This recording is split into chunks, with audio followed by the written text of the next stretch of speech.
kumbe tulikuwa tuna uwezo wa kuzuia uharibifu huu mapema hata kabla haujawa kwa gharama kubwa namna hii. Na ukitizama barabara hii ni muhimu sana kwa sababu inatoa wananchi hapo main road kushuka huko chini, na kama ulivyosema ni zaidi ya mita 500 kutoka barabara kuu ya lami.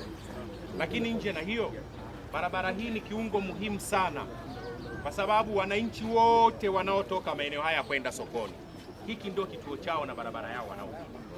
Lakini kwa sababu ya adha ya uharibifu wa barabara hii, imelazimu sasa mawasiliano baina ya pande mbili hayapo tena, kwamba watu wa huku hawawezi kuvuka huku, magari yanayotoka huku hayawezi kwenda huku, lakini wanaotoka huku hawawezi kwenda huku, na wala wanaotoka chini hawawezi kwenda huku. Sasa sisi kama wawakilishi wa wananchi, hili jambo limelalamikiwa kwa muda mrefu sana. Mheshimiwa diwani amelipigia kelele sana, na moja kati ya mambo yaliyonifanya nije Nyegezi leo mahususi, jambo la kwanza ilikuwa ni kwenye hii barabara. Yaani kabla sijawaza kuja Nyegezi, cha kwanza Mheshimiwa diwani alichokuwa nakipigia kelele ni hii barabara. Na hata ukiangalia meneja utakuwa shahidi. Wakati tunafika hapo nikana kuuliza, hata huyu mwenye hii nyumba nzuri nzuri, mbona ni kama halali kwa amani? Ana wasiwasi kwa sababu hapa tukimpa miaka miwili tusipopata suluhu na ufumbuzi wa shida hii, nina uhakika fensi hii haitakuwepo. Yaani tukimpa miaka miwili hii fensi haitakuwepo tena. Lakini madhara yanaendelea kuwa makubwa. Nimesema mwaka jana na mwaka juzi hapakuwa kama palipo hivi, kwa sababu mimi napita hii barabara na gari. Huyu mwenye biashara yake hapo ulikuwa unaingia unapaki vizuri kabisa. Leo hakuna gari ambayo inaweza ikaingia hapa. Sasa meneja, wananchi hawa wote wakati wa kampeni vilio vyao vilikuwa ni viwili tu. Kilio cha kwanza kilikuwa ni barabara, na kilio cha pili kilikuwa ni maji. Na kwenye barabara wewe ndiye mwenye mamlaka ya kutoa kauli ya mwisho. Sasa wananchi hawa kwa umoja wao, nina imani wanahitaji kusikia kutoka kwako, kutokana na kwamba tatizo linaendelea kuwa kubwa.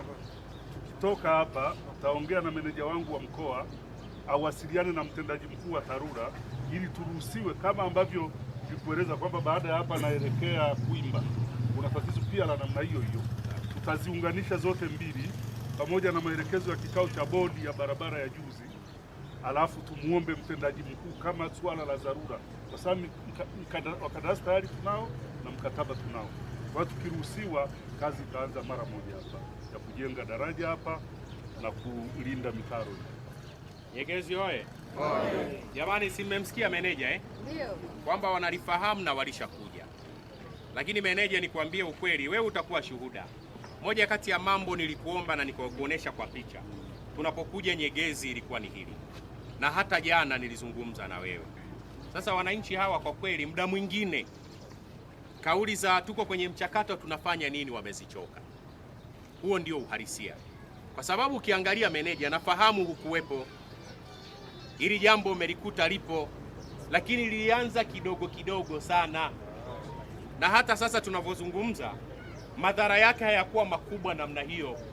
Leo unazungumza kuweka kivuko hapa, wakati zamani hatakuwa hata na haja ya kivuko, kwa sababu nachoamini itatilazimu tufanye hivyo, kwa maana ya kivuko ambacho kitahusisha huo mtalo, kinachoshuka chini ili hapa hawezi kupitika. Kwa hiyo mimi nikuombe, kwa sababu tayari umesema liko kwenye mchakato, nikuombe sana kama ulivyozungumza kwenye mambo ya dharura kwenye jimbo la Nyamagana, kwenye mambo ya dharura, narudia, kwenye mambo ya dharura, kwenye mikataba ambayo inatakiwa kufanyiwa kazi, nikuombe hili swala liwe la kwanza.